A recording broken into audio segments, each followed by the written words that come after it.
नमस्कार। आज हम चर्चा करने जा रहे हैं किसान आंदोलन के बारे में और किसान आंदोलन से जुड़े हुए अलग-अलग पहलुओं के बारे में। लगभग 30 दिन होने जा रहा है किसान आंदोलन का और सरकार और आंदोलनकारी किसान संगठन आमने-सामने हैं। किसान संगठनों का ये कहना है कि सरकार की तरफ से लगातार मिसलीड करने की कोशिश की जा रही है।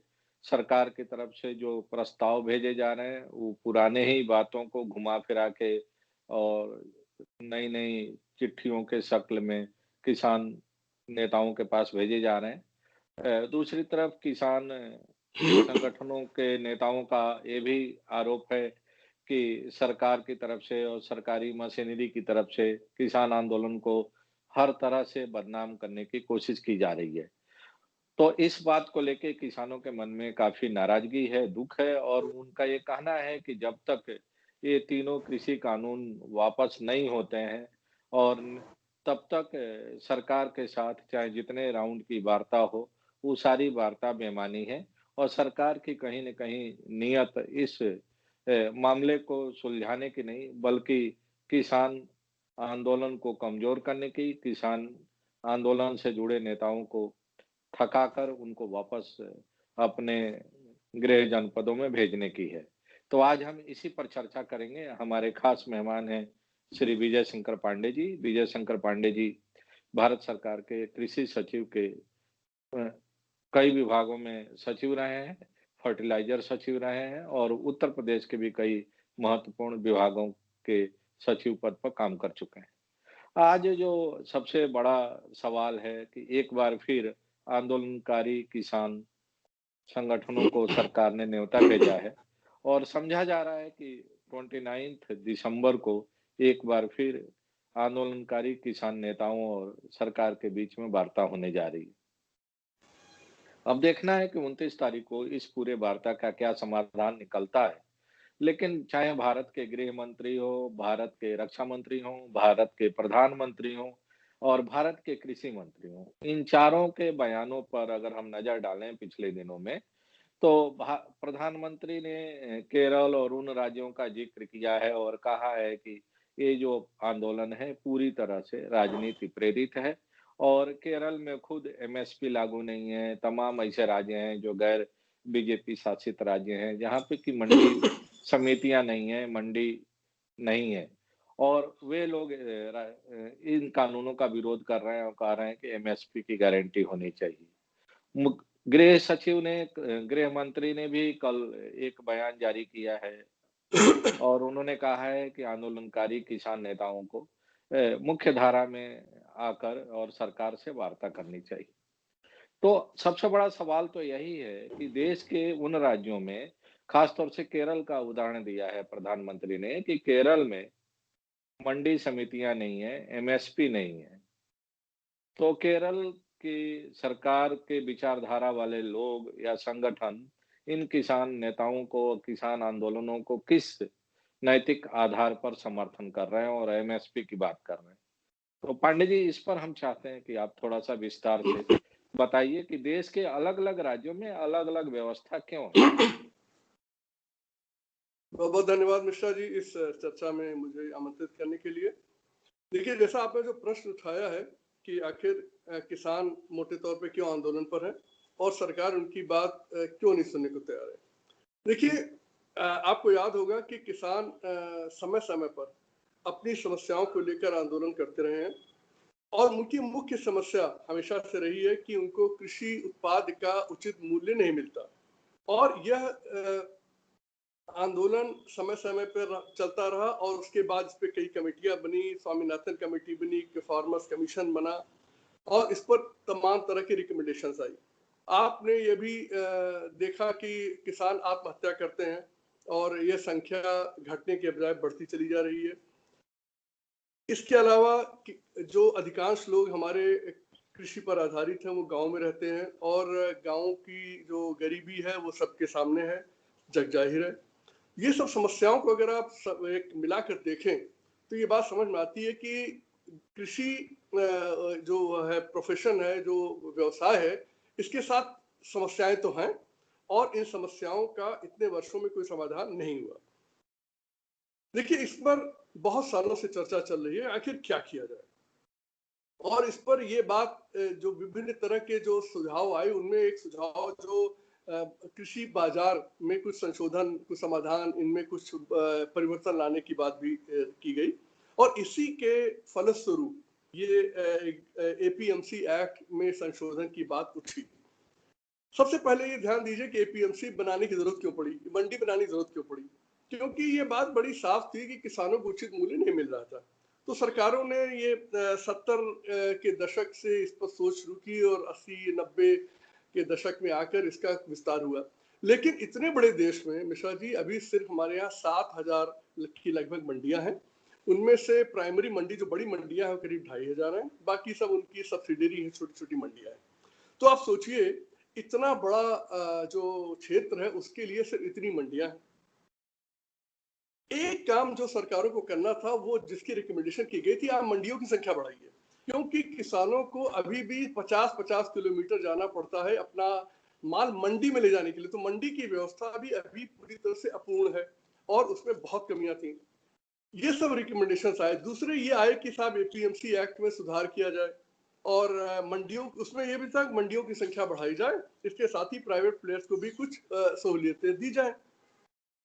इस जो एपीएमसी एक्ट संशोधन मॉडल एक्ट, आप ये विश्वास मानिए कि 17 राज्य इसको पूरी तरह से स्वीकार कर चुके हैं और उनमें बड़े बड़े राज्य हैं, महाराष्ट्र है, कर्नाटका है, केरल है, असम है, उत्तराखंड है, 17 राज्य।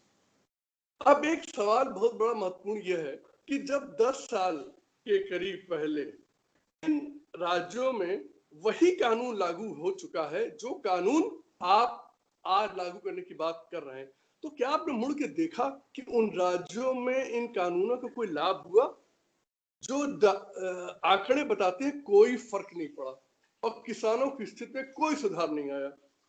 अब आप ये बताइए कि आप जब 17 राज्यों में ये अनुभव प्रैक्टिकल कर चुके हैं और आपको कोई परिवर्तन नहीं दिखा और किसान खुलेआम कह रहे हैं कि हमारी स्थिति में कोई सुधार नहीं हुआ, तो अब इनको आप जो थोप रहे हैं, तो इससे आपको सोचना चाहिए था कि आखिर जब जिनका प्रभाव नहीं पड़ा तो उसको आगे ले जाने से क्या फायदा है? देखिए, सारा झगड़ा है किसानों को अपनी उत्पाद का सही मूल्य मिले। दूसरा फैक्ट जो सबसे जरूरी है कि जब वैसे ही सारी की सारी जो कृषि उत्पादों की खरीद में प्राइवेट लोग शामिल हैं। मिश्रा जी, एक तो कृषि हमारे यहाँ टोटल प्राइवेट है, सरकार खेती करती नहीं, अन्य चीजों में तो करती है, हवाई जहाज भी उड़ाती है और फैक्ट्रियां भी लगाती है, बिजली भी बनाती है, सब करती है। किसानी एक अकेला ये वो है, प्रोफेशन है, व्यवसाय है जिसमें सरकार नहीं है, एक तो पूरी प्राइवेट है। उसके बाद वो जो खरीदती है वो सिर्फ अपना पीडीएस, जो सस्ते गल्ले की दुकानों के लिए खाद्यान्न देने के लिए, जो लोग गरीब हैं उनके लिए सस्ता अनाज मुहैया कराने के लिए उसने एक व्यवस्था बनाई, एफसीआई की, फूड कॉर्पोरेशन ऑफ इंडिया की, भारतीय खाद्य निगम की, और उसने क्रय केंद्र बनाती है हर साल, जिससे कि वो खाद्यान्न, गेहूं चावल मोटे तौर पर खरीद कर उनको बांटने की व्यवस्था कर सके। तो सरकार ने कहने में, जो मुझे कहने में कोई संकोच नहीं, कृषि के बढ़ोतरी के लिए ये सब कुछ नहीं बनाया, ये बनाया है उसने अपनी सोच के लिए। पांडे जी, इसमें दो बात निकल के आ रही है। पहली बात तो ये कि जिन 17 राज्यों में पहले से ऑलरेडी इस तरह की व्यवस्था लागू थी, उन व्यवस्थाओं के चलते उन राज्यों के किसानों की हालत में कोई खास सुधार नहीं हुआ और नहीं तो और बदतर हो गई। खास तौर से अगर महाराष्ट्र पर नजर डालें तो सबसे ज्यादा सुसाइड की केसेज महाराष्ट्र में होती हैं, विदर्भ एरियाज में होती हैं और फार्मर डिस्ट्रेस की जो घटनाएं हैं वो लगातार बढ़ी हैं और उन राज्यों में ज्यादा बढ़ी हैं जहां की ये व्यवस्था ऑलरेडी पहले से लागू थी, जैसा कि आपने जानकारी दी। ये बहुत महत्वपूर्ण बिंदु है जिस पर कि कोई भी नया कानून या पुराने कानून को और एक्सटेंड करने के लिए या देशव्यापी स्तर पर लागू करने के पहले उस पुरानी व्यवस्था की समीक्षा की जानी चाहिए थी और अगर उस व्यवस्था में कोई खामी है तो उसमें संशोधन करके, सुधार करके तब उसको राष्ट्रीय स्तर पर लागू किया जाना चाहिए था, जो कि लगता है कि नहीं हुआ और कानून जल्दीबाजी में बन गई। दूसरा आपने कहा कि जो परचेज सेंटर बनते थे, वो पीडीएस सिस्टम को फैसिलिटेट करने के लिए बनते थे। यानी सार्वजनिक वितरण प्रणाली जो कि बीपीएल कार्ड होल्डर्स को हम लोग राशन और खाद्यान्न मुहैया कराते हैं सस्ते दरों पर। तो इससे एक बात के संकेत मिल रहे हैं जिसके कि आरोप आंदोलनकारी किसानों की तरफ से भी लगाए जा रहे हैं कि संभवतः सरकार की मंशा भविष्य में चल के एफसीआई को खत्म करने की है, क्योंकि food corporation of India he storage का काम करता था और वही वहीं से फिर वो खाद्यान्न सार्वजनिक वितरण की दुकानों में जाता था। तो जब इस तरह की व्यवस्था हो जाएगी, तो आने वाले समय में शायद सार्वजनिक वितरण की जो व्यवस्था है उसको भी सरकार खत्म कर दे। क्योंकि जब उसके पास फूड ग्रेन ही नहीं रहेगा स्टॉक में एफसीआई के गोदाम में, तो वो सरकारी सस्ते गल्ले की दुकानों में बेचेंगे कैसे? तो ये 2 जो महत्वपूर्ण इसमें बिटवीन द लाइन निकल के आ रही है जानकारी, शायद ये भी एक सबसे बड़ा कारण है किसानों के मन में जो डर बना हुआ है मौजूदा 3 कानूनों से। दूसरी बात हम चाहते हैं कि और थोड़ा-सा विस्तार से बताएँ। प्रधानमंत्री ने अभी कुछ दिन पहले अपने संबोधन में केरल का खास तौर से जिक्र किया है और कहा है कि वहां तो एमएसपी लागू नहीं है।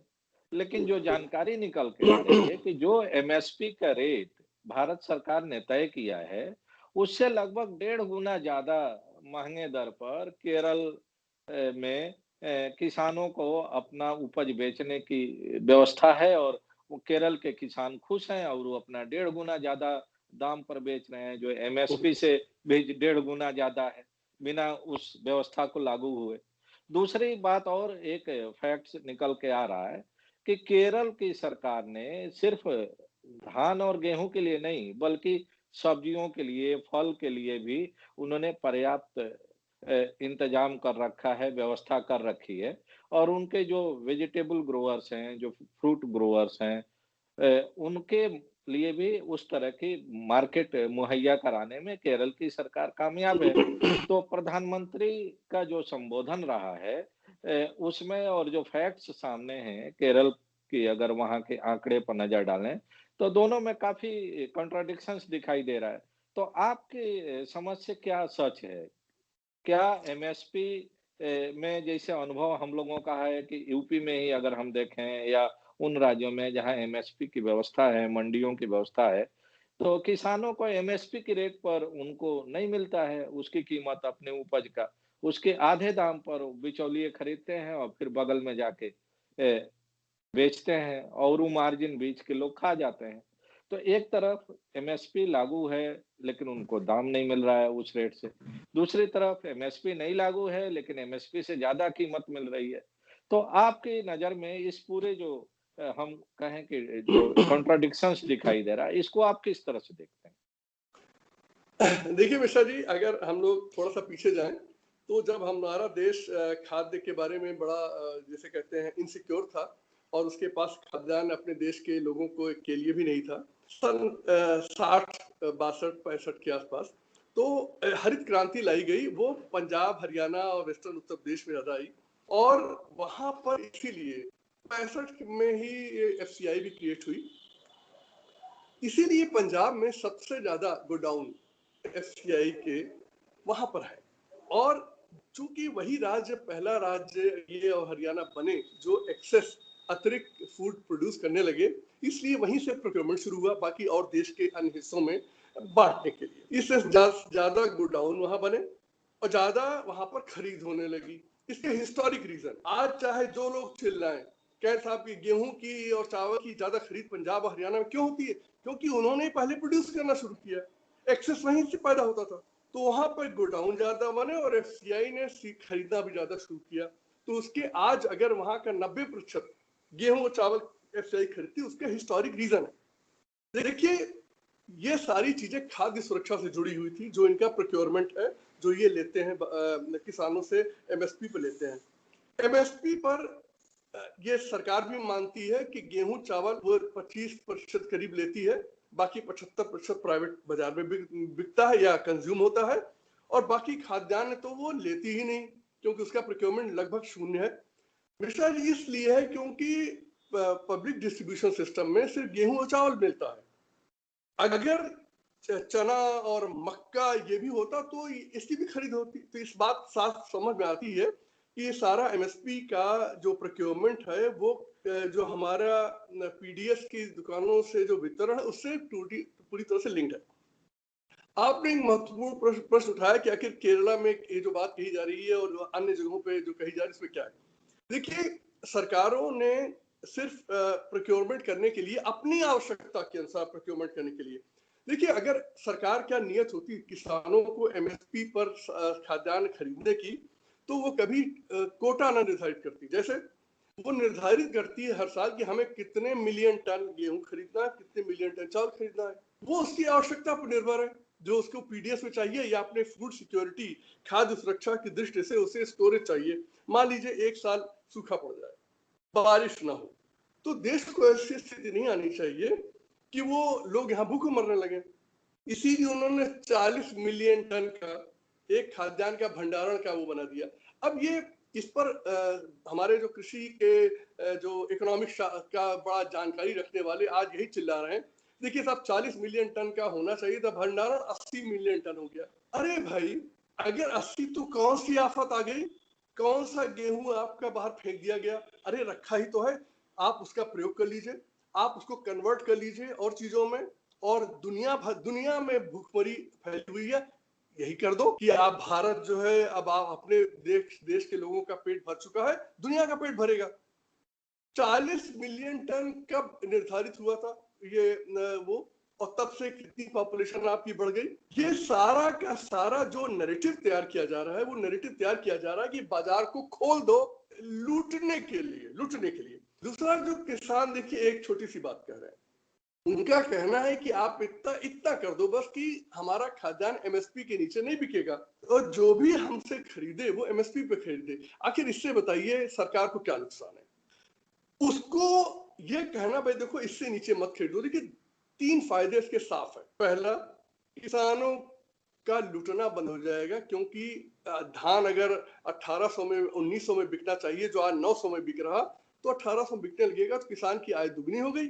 आपके स्लोगन जो दुगनी करने वाली वो पूरी हो जाएगी। दूसरा, जब लोगों को, किसानों को अपनी पूरी उत्पादन का आय मिलने लगेगा, ठीक मिलने लगेगा, तो लोगों की गरीबी दूर होगी और ऋणग्रस्तता दूर होगी। तीसरा, जो आपका भंडारण है, देख कोई किसान नहीं कह रहा है कि आप जितना हम प्रोड्यूस करते हैं वो सब आप खरीद लें, नहीं, उनका कहना है कोई और भी खरीदे तो उस मूल्य पर ही खरीद ले। उससे सिर्फ एक परिवर्तन आएगा कि बाजार में जो खाद्यान्न का मूल्य आज कम है, थोड़ा बढ़ जाएगा। इसमें नुकसान क्या है?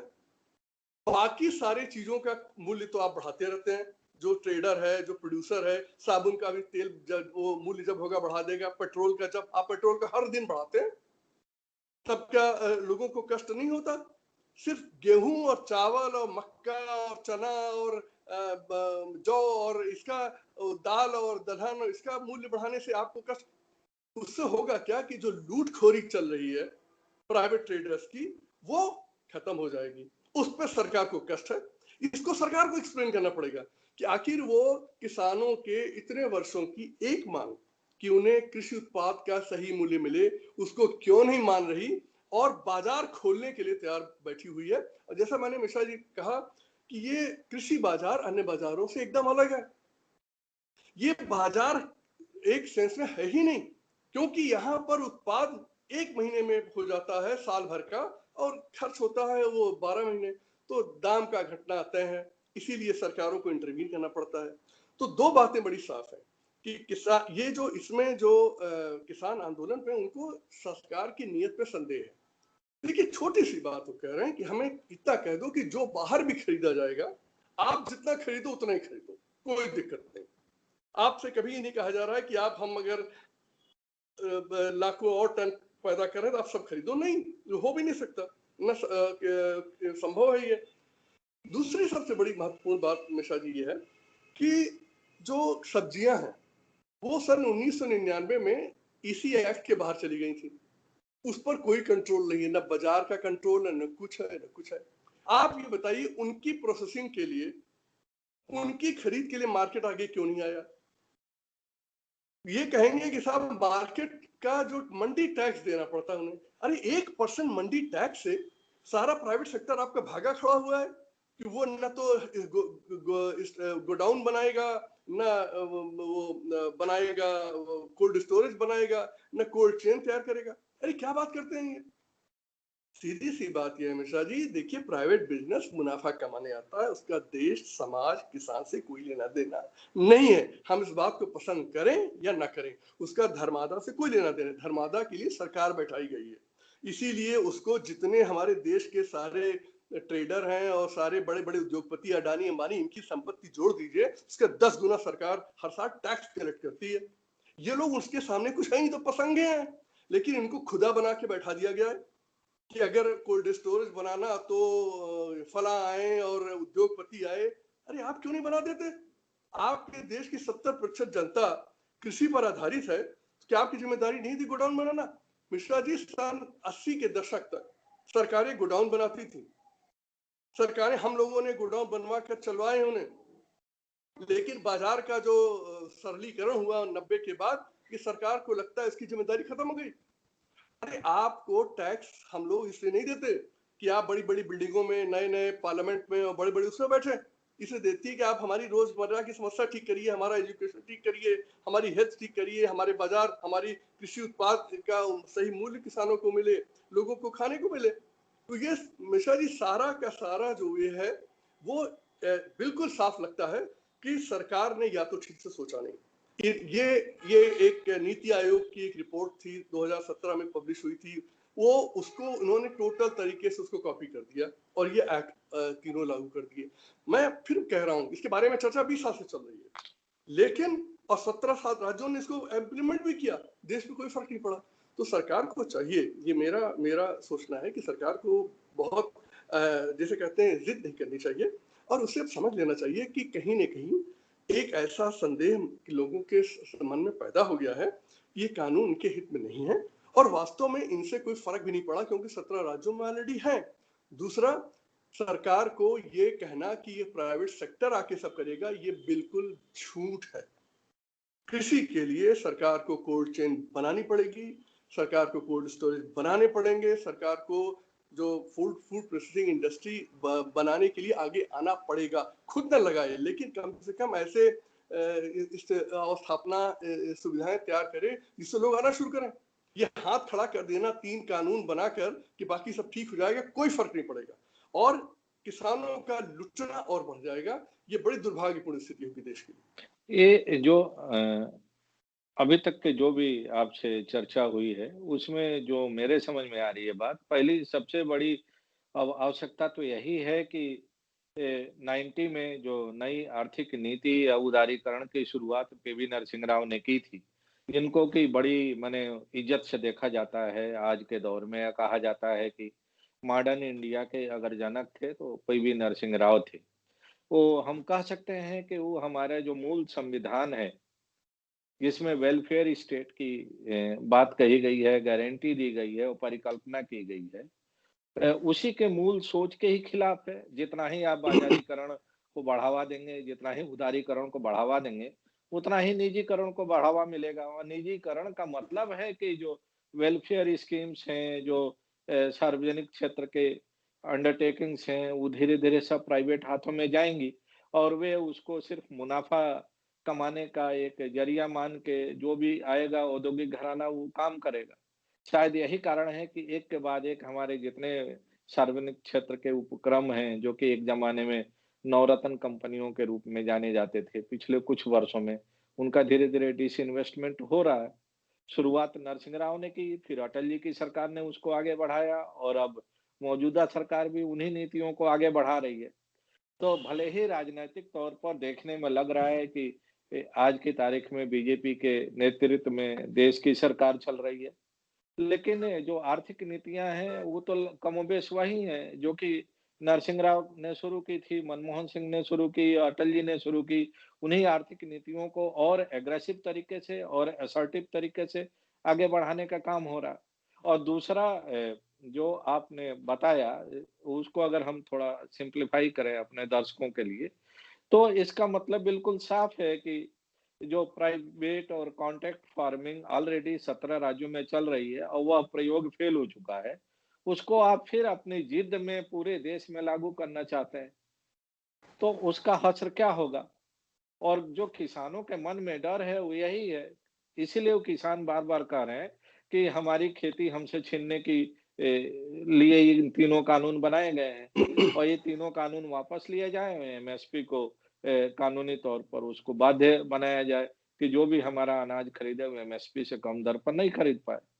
तो सरकार न मानने के बजाय जो चिट्ठी खतों-किताबत का दौर चल रहा है और अगर आप उन खतों-किताबत पर नज़र डालें, तो कल और परसों हम देख रहे थे किसान नेता उन चिट्ठियों का विश्लेषण कर रहे थे। उसका एक तरह से एक-एक लाइन की व्याख्या कर रहे थे कि पहले सरकार ने एक कहा कि हम बात नहीं करेंगे, हम आने नहीं देंगे, फिर किसान आ गए तो अपील हुई कि बात करेंगे।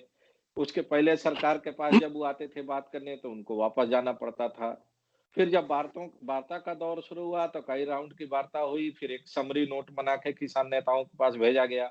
उसमें 20-22 पॉइंट भेजे गए कि सरकार इन बिंदुओं पर पुनर्विचार करने को तैयार है और अगर किसान नेता चाहें, तो उन बिंदुओं पर नए सिरे से कानून में बदलाव किया जा सकता है, लेकिन कानून समाप्त नहीं किया जाएगा। किसानों की एक ही मांग थी कि नहीं ये बदलाव से कोई फायदा नहीं है, आप तीनों कानून वापस लीजिए और खुले मन से फिर दोबारा आप किसानों से बातचीत करके और आप नया कानून ले आइए जिसमें एमएसपी को अनिवार्य बनाया जाए। अब परसों-नरसों जो चिट्ठी गई है, कल-परसों में उसमें कृषि सचिव की तरफ से जो चिट्ठी गई उसमें उन पुरानी बातों का ज़िक्र ही नहीं है। फिर कहा गया कि अभी तक किसानों की तरफ से कोई ठोस सुझाव नहीं दिए गए हैं कि किन सुझावों पर वो मौजूदा कानून में बदलाव चाहते हैं। तो कुल मिला के अगर हम कहें तो ये जो खतों-किताबत के ज़रिए इस पूरे मामले को सुलझाने के बजाय और उलझाने की कोशिश हो रही है। और पब्लिक पोस्चरिंग अलग है और जो लिखा-पढ़ी में बातें हो रही हैं वो अलग है। तो आपको क्या लग रहा है कि आने वाले समय में जो 29 तारीख को फिर एक बार बैठक प्रस्तावित है, सरकार और आंदोलनकारी नेताओं के बीच में, इसमें कुछ हल निकलने की संभावना है या जो मौजूदा रुख है दोनों तरफ से काफ़ी अड़ियल, उसको देखते हुए एक बार महज़ फिर एक ही वार्ता की औपचारिकता हो गई और दोनों पक्ष अपने-अपने स्टैंड पर कायम रहेंगे? देखिए मिश्रा जी, आपने जो पहला जो प्रश्न उठाया वो आर्थिक नीतियों से संबंधित है और इस पर दुनिया भर में डिबेट पूरी पिछली शताब्दी में चलता रहा कि ये न्यू लिबरलिज्म जो 80 के दशक के बाद आया अमेरिका में और इंग्लैंड में थैचर के अधीन और वहां पर रीगन के कार्यकाल में कि सब कुछ बाजार पे छोड़ दो। ये स्थिति अमेरिका में ये 1910, 1920 और ये 30 तक चली, जिसके कारण वहाँ बड़ा क्रैश हुआ और फिर बाद में वहाँ पे पॉलिसी बदली और ये न्यू लिबरलिज्म कि सब कुछ बाजार पे छोड़ दो को रोक कर सरकार ने वेलफेयर स्टेट से शुरुआत की। देखिए हमारे यहाँ दिक्कत ये हुई कि जो भी लोग सत्ता में बैठे हैं वो इस बात को भूल जाते हैं कि प्राइवेट सेक्टर या प्राइवेट कंपनी का एक ही उद्देश्य है, अपना लाभ या शेयर होल्डर का लाभ। सरकार ही अकेली संस्था है जिसके ऊपर जिम्मेदारी है सबके लाभ की बात करना और वो अगर कॉरपोरेट और प्राइवेट की सिर्फ बात करने लगे, उसकी ही बात करो, क्योंकि उद्योग बहुत जरूरी है, उनका फैलना बहुत जरूरी है और कृषि से हम लोगों को उद्योग की तरफ जाना होगा। लेकिन इसका मतलब ये नहीं कि आप घुटने टेक दें और आप जो है सब कुछ कह दें कि जो वो करें वो करें। कृष्णा जी, ये जो विवाद है, ये जो विषय है, इस पर चर्चा दुनिया भर में चल रही है। इसके पक्ष में विपक्ष में बहुत तर्क हैं। हम लोग उसमें अभी हमारा ये जो विषय है उससे बहुत आगे है, लेकिन मैं इतना ही कहना चाहूंगा कि सरकार को सबकी सुनकर जो लार्जर बड़ी जनसंख्या है उसके बारे में विचार करना चाहिए और सरकारों का दायित्व भी यही है। संविधान भी यही कहता है कि आपको लार्जर सेक्शन के देख के चलना चाहिए। दूसरा, आपकी जो नीतियां आप चला रहे हैं उस नीतियों से आपके देश में अभी भी 30 से 40 करोड़ लोग गरीब हैं। आप ये बताइए कि आखिर ये जितने लोग आपके यहाँ गरीब होते हैं तो दुनिया के देशों की पॉपुलेशन नहीं है, और आप अभी भी उसको सेलिब्रेट करते हैं, आप उसका उत्सव मनाते हैं कि हमने तो बड़ा अच्छा काम कर दिया। अरे आपके यहाँ गरीबी की हालत लोग पता लगता है, लोगों ने गांव में जाना छोड़ दिया, सिर्फ चुनाव में जाते हैं रैलियां करने। जाके देखिए ना, ये गरीबी किसने जारी होने दी? ये इन्हीं लोगों ने जारी होने दी जिनके हाथ में सरकार चलाने की और जिनके हाथ में सत्ता थी। देखिए, देश में जो भी नीतियां लागू हो रही हैं, चल रही हैं, उसके बारे में सरकारों को चाहिए से एक चीज सोचे कि आखिर इससे वास्तविक फायदा किसका हो रहा है, लार्जर इंटरेस्ट कहां पर है। इस मामले में हम लोग लौट आते हैं कृषि के जो कानूनों के बारे में। कृषि कानून के बारे में स्थिति एक बात स्पष्ट है कि इससे लाभ नहीं हुआ। दूसरा, किसान छोटी सी जो बात करें, आपको करने में दिक्कत क्या है, आप इसको एक्सप्लेन कर दें। आपको तो पैसा देना नहीं है, ये भार तो आएगा उन पे जनता पर जो खरीदेगी गेहूं चावल। अगर मान लीजिए बाकी उसके सारे सामान महंगे होते चले गए कई गुना, सिर्फ खाद्यान्न पर आपने रोक लगा रखी है, आपको सिर्फ इतना करना है, एमएसपी पर कह दीजिए कि सारे सामान जो बाकी जो भी कृषि उत्पाद है, बाकी जो लोग खरीदेंगे वो एमएसपी पे खरीदेंगे, सारा झगड़ा ही खत्म हो गया। और दूसरा, आप ये कह सकते हैं कि मंडी टैक्स जो है, देखिए मंडी टैक्स के बारे में मैं कुछ कहना चाहूंगा। मंडी टैक्स जो है एक स्टेट्स का, राज्यों का एक आय का स्रोत है। भाई आपको क्या दिक्कत है? देखिए, ये देश फेडरल कंट्री है जहां पर राज्यों के पास स्वतंत्र सत्ता है और संविधान ने उन्हें टैक्स लगाने की पूरी छूट दी थी। खैर, आपने जीएसटी ला के उनकी सारी पावर छीन ली। मुझे हमेशा आश्चर्य होता है और मुझे कहने में कोई संदेह नहीं कि जब जीएसटी पावर एक्ट बन रहा था तो मैं इस बात को कह रहा था और मैंने इस बात को बड़े कई मंचों पे कहा कि ये बड़ा दुखद है कि राज्यों को समझ में क्यों नहीं आ रहा है कि वो क्यों ये इन्होंने सारी अपनी शक्तियां केंद्र के पास दे दी टैक्स लगाने की। क्यों? देखिए, हर राज्य के लोगों की जो एस्पिरेशंस है, इच्छाएं हैं, वो अलग अलग है। हमारे देश में गरीब राज्य हैं और अच्छे राज्य हैं जो थोड़ा आगे हैं। हर राज्य के पास अपने जनता की अपेक्षाओं को पूरा करने के लिए टैक्स लेने की ताकत होनी चाहिए।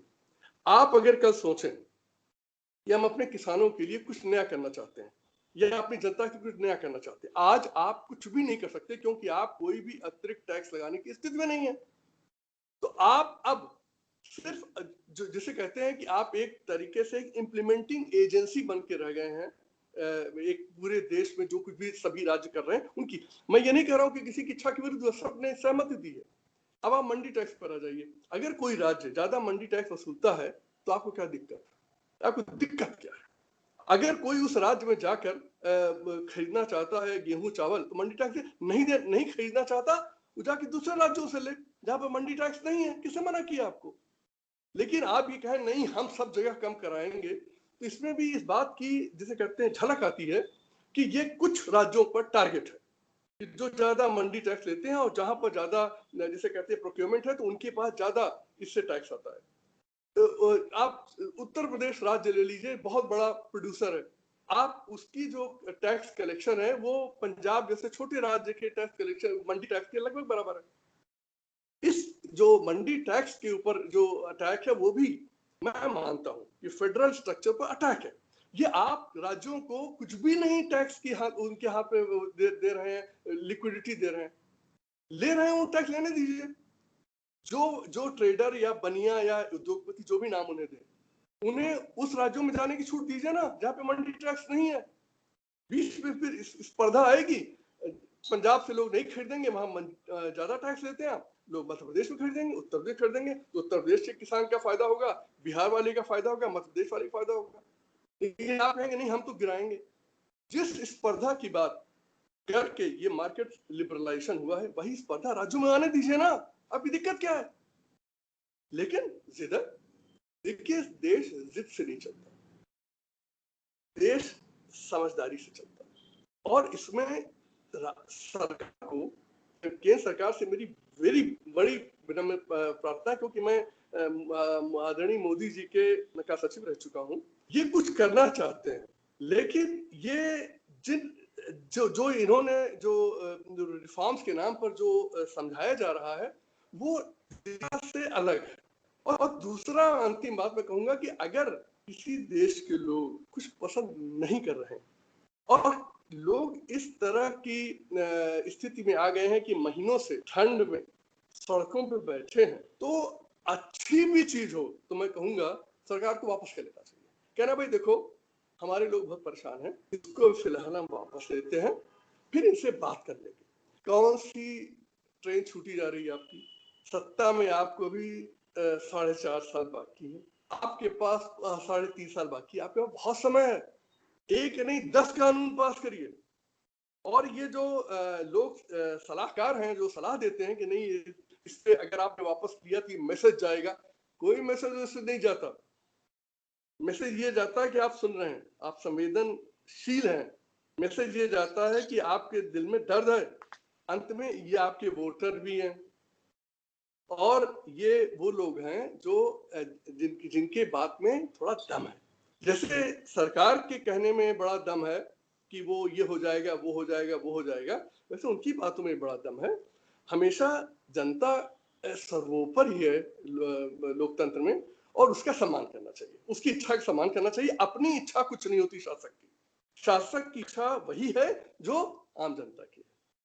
हाँ, खास तौर से लोकतंत्र में तो ये इसी लोकतंत्र तरह की उम्मीद की जाती है और हमारे प्रधानमंत्री जी का नारा भी है कि वो कोऑपरेटिव फेडरलिज्म में ज़्यादा भरोसा करते हैं और जब वो 2014 में आए थे तभी उन्होंने नारा दिया था कि अब देश कोऑपरेटिव फेडरलिज्म के सिद्धांत पर ही आगे बढ़ेगा। लेकिन धीरे-धीरे जो कामकाज देखने को मिला है, जो फैसले हुए हैं, तमाम ऐसे फैसले जब वे मुख्यमंत्री के रूप में उसका विरोध करते थे, प्रधानमंत्री बनने के बाद चाहे वो जीएसटी हो या और भी ऐसे कानून, उसको उन्होंने ही लागू कर दिया, जो कि मुख्यमंत्री के रूप में उनको उन प्रस्तावों में खामियाँ नज़र आती थी। और दूसरा अनुभव ये भी है कि अभी कोरोना महामारी के समय में पूरी दुनिया में अगर किसी सेक्टर ने सबसे प्रभावी तरीके से काम किया है जनता के जान-माल की रक्षा में, तो वो पब्लिक सेक्टर अंडरटेकिंग्स ही थी। चाहे वो इंग्लैंड की सरकार हो, वहाँ के प्रधानमंत्री को जब कोविड 19 के तहत उनको इन्फेक्शन हुआ, तो वो सरकारी अस्पताल में ही गए और उन्होंने इस बात को रिकॉग्नाइज़ किया, है। एक्नॉलेज किया कि उनकी देखभाल सरकारी नर्सेज और सरकारी अस्पताल ने बेहतर किया। पूरे दुनिया से लोगों को भारत में वापस लाने का काम वो उसी एयरलाइन ने किया जो पीएसयू है, पब्लिक सेक्टर अंडरटेकिंग है, जिसको कि हम लोग रोज़ बेचने के लिए बिड निकालते हैं और कोशिश कर रहे हैं पिछले कई वर्षों से कि जल्दी से जल्दी वो बिक जाए। तो ये मिश्रा जी मैं उत्तर एक भारत में भी जी, भारत में मैं भी एक इस तरह के तमाम जो संकट के महामारी के टाइम में जो सेक्टर आगे आया, वो पीएसयू ही था। सार्वजनिक क्षेत्र के ही उपक्रम थे, सरकारी विभाग थे, उनके कर्मचारी थे, अधिकारी थे जो 24/7 लग के जनता की जान बचाने में लगे रहे और आज भी लगे हैं। तो हमको अपने सार्वजनिक क्षेत्र के उपक्रमों पर भरोसा करना चाहिए। अपने संविधान की जो मूल आत्मा है, उसका ध्यान रखना चाहिए मिश्रा जी एक और बात मैं यहाँ पर ऐड करूंगा, एक छोटी सी। जी, देखिए जी। हमारा जो अनुभव है वो ये है कि सरकारों ने हमारे पिछले 60-70 सालों में ये किया कि जो भी व्यवस्था बनाई वो कागज पे एकदम परफेक्ट थी और आइडियोलॉजिकली भी परफेक्ट थी, लेकिन वो उसको उन्होंने भ्रष्टाचार की भेंट चढ़ा दी और उसमें राजनीतिज्ञ तो पूरी तरह शामिल थे, उसके साथ अफसरशाही भी शामिल थी जो कि बड़ी भ्रष्ट हो चुकी है इनका साथ लेकर। पहले से भी उसके अंदर ब्रह्म बेईमानी की इनपुट थे, लेकिन भ्रष्ट राजनीतिक व्यवस्था ने उन्हें और भ्रष्ट कर दिया। ये हमेशा यही करते हैं, इनकी पुरानी आदत है कि जो काम बनाएंगे उसको चला नहीं पाएंगे, भ्रष्टाचार की भेंट चढ़ा देंगे, उसके बाद उसको फिर कहेंगे अरे ये तो काम नहीं कर रही। काम इसलिए नहीं कर रही कुछ सही नहीं, काम इसलिए नहीं कर रही क्योंकि भ्रष्टाचार की भेंट चढ़ी है। जो प्रोक्योरमेंट है आपसे बता दूं मिश्रा जी, पूरे देश में के बारे में नहीं कहूंगा, मैं उत्तर प्रदेश के बारे में कहूंगा क्योंकि मैं इसके बारे में ज्यादा जानता हूं और विश्वास से बात कर सकता हूं। सारा का सारा प्रोक्योरमेंट भ्रष्टाचार की भेंट चढ़ा हुआ है। रिश्वतखोरी नीचे से लेकर मंत्री तक हर एक क्विंटल गेहूं पर पैसा बंधा हुआ है। मैं इस पद पर जो प्रोक्योरमेंट पद पर रीजनल फूड कंट्रोलर के पद पर 1984 में काम कर चुका हूं, और अगर मैंने तब उनके जो आज के फिक्स रेट के अनुसार अगर रिश्वत ली होती तो मुझे 50 लाख रुपए की रिश्वत सालाना मिलती, जबकि मेरा वेतन सिर्फ 1200 रुपए था और वही 50 लाख वर्ष के करोड़ों में हो चुका है। उस पर कोई नहीं बोलेगा, उस एक आदमी एक अधिकारी दंडित नहीं हुआ है। और ऐसा नहीं था कि लोग ये कह सकते हैं कि आप थे क्या कर रहे थे, मैंने दर्जनों के खिलाफ लिखा और ये कहा कि बहुत भ्रष्ट है, लेकिन उनको बचाने वाले सब रहे। मेरा प्रधानमंत्री जी से अनुरोध है कि जरा बेईमानों को टाइट कर दीजिए, उनको दंडित करिए। आपने अब तक जो दंडित किए वो सरकारी लोगों ने दंडित कराया, आपने नहीं दंडित किया उन्हें। जिनकी फाइलें बहुत सालों से चल रही थी, जिनसे इनके बारे में पहले से था कि उनके दस्तखत कुछ नहीं। जरा चुनकर 10-15 लोगों को, बेईमानों को निकालिए। आपके कई सचिव ऐसे हैं जो बहुत भ्रष्ट हैं, जिनके बारे में हम लोग जानते हैं, खासकर उत्तर प्रदेश के। आप भी मिश्रा जी जानते हैं, आप समझ रहे होंगे कि कौन कौन वो लोग हैं जो आकंठ डूबे हैं, हजारों करोड़ की रिश्वत में डूबे। पूरे देश के वो विभाग चला रहे हैं जिसके बारे में आंदोलन हो रहा है। ये क्या है? प्रधानमंत्री जी इस पर ध्यान दीजिए। भ्रष्टाचार पे आपने लड़ने को कहा था, जरा कुछ तो करिए उस पर। आप देखिए ये देश की सारी व्यवस्थाएं एक सीट पे खड़ी हो जाएंगी और आप चाहते हो जाएगा। तो मेरा ये कहना है कि मिश्रा जी व्यवस्थाओं को ठीक से चलाने के लिए थोड़ा भ्रष्टाचार पे कस के अंकुश लगाया जाए। इस हमारे देश की अधिकांश समस्याएं भ्रष्टाचार से पैदा हुई है, लेकिन उसके समाधान और उस पर कार्रवाई का कोई प्रयास नहीं हो रहा है। ये मैं बहुत ईमानदारी से खुल के कहना चाहूंगा। जो हम लोगों को बताया जाता था अभी तक कि भारत सरकार में जब डेपुटेशन पर अधिकारी बुलाए जाते हैं, तो उनके क्रेडेंशियल्स, उनकी इंटीग्रिटी, उनके ट्रैक रिकॉर्ड की काफ़ी बारीकी से जाँच होती है, तभी उनका नाम इम्पैनल होता है और वो आते हैं।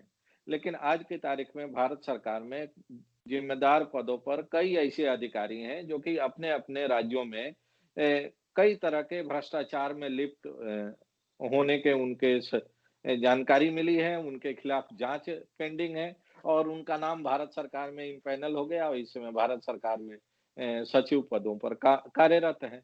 तो ये बात सच है कि जो मौजूदा सरकार है और जो उसके मुखिया हैं, उनको इस तरह के अधिकारियों की स्क्रीनिंग करानी चाहिए और उनका अगर क्रेडेंशियल ठीक नहीं है, उनकी इंटीग्रिटी ठीक नहीं है, तो उनको इस तरह के विभागों की ज़िम्मेदारी नहीं देनी चाहिए। इसी के साथ हम आज की इस चर्चा को खत्म करते हैं और उम्मीद करते हैं दोनों पक्षों से, आंदोलनकारी किसान नेताओं से भी, किसानों से भी और सरकार से भी कि दोनों अपना-अपना अड़ियल रुख छोड़ के देश के हित में और देश के करोड़ों-करोड़ों किसानों के हित में एक कोई आम सहमति बनाने में की कोशिश करेंगे और जो 29 दिसंबर की प्रस्तावित वार्ता है, वो एक अच्छे निर्णायक दौर में पहुँचेगी। इसी के साथ हम आज अपनी चर्चा खत्म करते हैं और फिर किसी अलग विषय को लेके दोबारा हम लोग मुखातिब होंगे। तब तक के लिए नमस्कार। थैंक यू धन्यवाद। पांडे जी।